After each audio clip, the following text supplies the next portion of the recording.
Hey, it's Dr. Jen Boney, better known as DocJenFit, your personal doctor of physical therapy, and I want to talk to you about plantar fasciitis. Now, we're going to go over 3 of my favorite exercises that you can do to really help prevent this from ever coming back again, because this is such a common reoccurrence of a diagnosis. Now, if you want to understand a little bit more about plantar fasciitis, why things like ice is probably not the most effective, then tune into our YouTube about plantar fasciitis, where we really go into a little bit more detail on what it is and what the research is currently saying. Now, one of my favorite places to start is addressing any calf tension that we're having in the leg, because we can really see that it is a major predictor of having plantar fasciitis if you have super tight calves. So one way you can start to address that is just coming back. You can do this against a wall. Sometimes I like just coming onto something short here and leaning forward and then taking my heel down to the floor with a straight leg.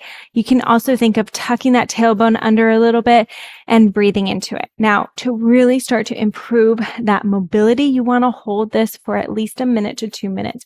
Breathing into it, relaxing, making sure you're not in pain. If you're in pain, you need to back off a little bit. It's not about going as hard as you can, you're going to get the best stretch. No, you can have injury that way. So go just until you feel a stretch. Breathe into it. Feel like you can increase that range of motion by relaxing the body, not pushing the body. Okay. You can also try bending the leg and getting a little bit more of what's called a soleus stretch this way, driving that knee forward and getting a little bit more mobility through that entire ankle complex in the back. Okay. Again, 1 to 2 minute holds. Doing this probably not before an exercise, because we don't want to just do passive stretching before an exercise, but maybe after, maybe on your rest days, maybe if you're just between things. Really good to start to address that calf tension. Now, one of my other favorite things to do is improving our control of our foot. And this is, we have what are called intrinsic foot muscles all the way on the inside of our foot, and they're controlled and come up on the sides of our toes. So if I can better spread my toes, just like I can spread my hand, then I help to improve the strength and support of the bottom of the foot. Okay. So one way that you can do that is just sitting, and you might need to do passive toe spreads first, where we talk about, having something between the toes during the day that helps you to improve that passive mobility, and then really working on looking at your toes, lifting and spreading them as much as possible.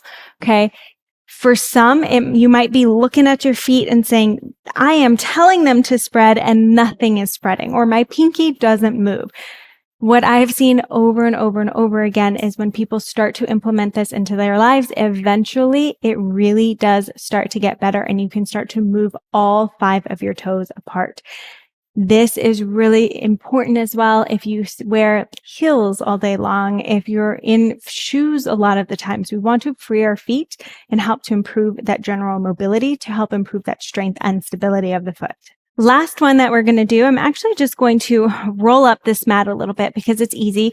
I have it here. You can do this by kind of rolling up a small towel and putting that down. Now, when I have a little bit of a lift here from my mat, I want to put my toes on it. Okay.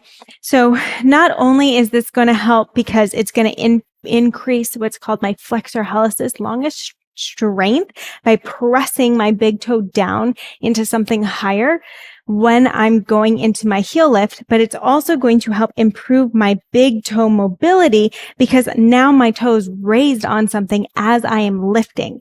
So I would generally recommend doing this against a wall or doing it against a counter, somewhere where you have a little bit more support, because it's not a balance exercise.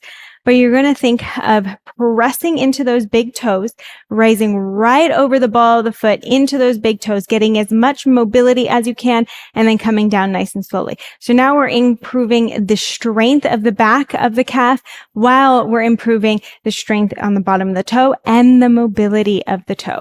All 3 of these exercises are so important. And especially the first one, the last one, they're evidence-based to really help to reduce any signs of plantar fasciitis and help improve healing if you are currently experiencing it.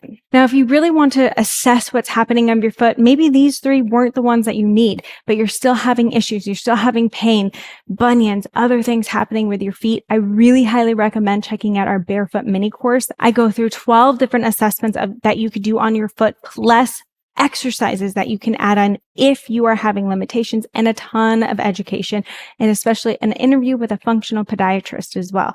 So definitely check out that program if you're having any foot issues.